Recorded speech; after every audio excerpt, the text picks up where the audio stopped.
साल दर साल का ब्यौरा देते हुए बताएंगे कि कैसे कांग्रेस ने हिंदुओं का मजाक बना दिया।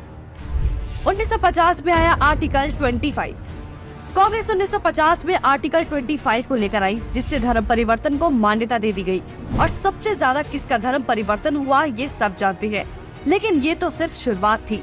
नेहरू 1950 में आर्टिकल 28 लेकर आए और हिंदुओं से धार्मिक शिक्षा का हक छीन लिया। लेकिन आर्टिकल 30 के तहत अल्पसंख्यक अपनी धार्मिक शिक्षा दे सकते हैं। धार्मिक शिक्षा के बाद निशाने पर थी धार्मिक संस्थाएं। 1951 में HRCE एक्ट, 1951 में Hindu religious and charitable endowment act लेकर आए। उन्होंने कारण दिया कि बड़े मंदिरों का रखरखाव सही से हो सके, लेकिन इसकी आड़ में कब्जे कर लिए, जिसके तहत भारत में मौजूद बड़े बड़े मंदिरों का प्रबंध सरकार ने अपने हाथों में ले लिया और मनमाने ढंग से इनकी संपत्ति का दुरुपयोग किया। और ये सिर्फ हिंदुओं के मंदिर पर लागू था, बाकी धर्मों या धार्मिक स्थल पर लागू नहीं था। 1956 में हिंदू कोड बिल आया। 1956 में नेहरू सरकार हिंदू कोड बिल लेकर आई, लेकिन अल्पसंख्यकों के लिए इन्होंने पर्सनल लॉ बोर्ड को बिल्कुल हाथ नहीं लगाया। मतलब एक ही है, देश में एक जाति कद संविधान कानून से और दूसरी अपने धर्म के कानून के हिसाब से, और आज भी यूनिफॉर्म सिविल कोड से कतराते हैं। कांग्रेस ने लगाई आरक्षण की आग। कांग्रेस आरक्षण लेकर आई, जिससे हिंदुओं को बांटने का काम किया गया, जिससे सबसे बड़ा नुकसान हिंदुओं को हुआ।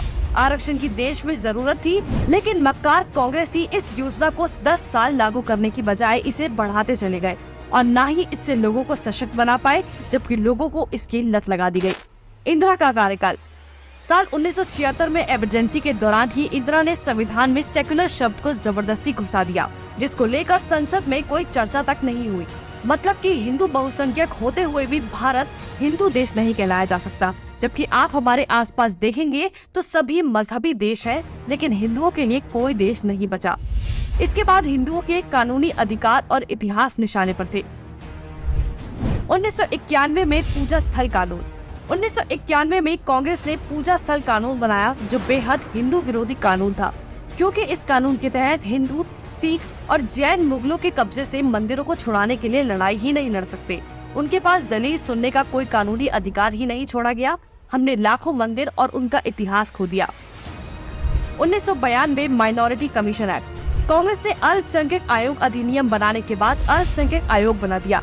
ऐसा करके कांग्रेस ने धर्म विशेष के लोगों को स्पेशल दर्जा तो दिया ही, हिंदुओं को बांट दिया, जिसके तहत सरकार की हर योजना का सबसे ज्यादा फायदा धर्म विशेष के लोगों को ही मिलता है, जिससे कांग्रेस ने सांप को भी मार दिया और लाठी को भी नहीं टूटने दिया। मतलब साफ है, हिंदुओं को भी बांट दिया और धर्म विशेष के लोगों को भी खुश कर दिया।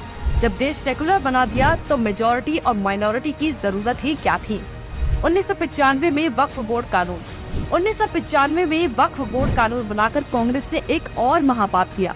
वक्फ बोर्ड को असीमित शक्ति दे दी गई। आज स्थिति ये है कि वक्फ बोर्ड किसी भी संपत्ति पर दावा कर दे तो कोर्ट से भी कोई मदद नहीं मिलेगी। रेलवे और रक्षा के बाद संपत्ति के मामले में वक्फ बोर्ड देश में तीसरे स्थान पर पहुंच गया है। अब सिर्फ एक आखिरी बार बचा था, वो बार था राम सेतु एफिडेविट। राम सेतु एफिडेविट बनाया। हिंदुओं ने फिर 2004 में कांग्रेस को चुन लिया, तो कांग्रेस ने इसका इनाम देते हुए राम सेतु एफिडेविट बनाया और भगवान श्री राम के अस्तित्व को ही नकार दिया और काल्पनिक बताया। आस्था और धर्म पर वार करने के बाद अब कांग्रेस ने हिंदुओं को ही बदनाम करने का प्लान बना लिया। 2009 में हिंदू आतंकवादी घोषित। 2009 में फिर से हिंदुओं ने कांग्रेस को चुना, तो उसके बदले में कांग्रेस ने हिंदुओं को ही टेरर घोषित कर दिया। कांग्रेस ने बहुत ही चालाकी से एक एक कर हिंदुओं के धर्म, अधिकारों और शिक्षा के अधिकार को छीन लिया, लेकिन हिंदू फिर भी कांग्रेस को नहीं समझ पाया।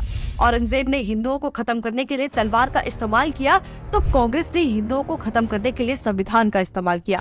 फिर भी कांग्रेस ही बोल रहे हैं कि लोकतंत्र खत्म हो रहा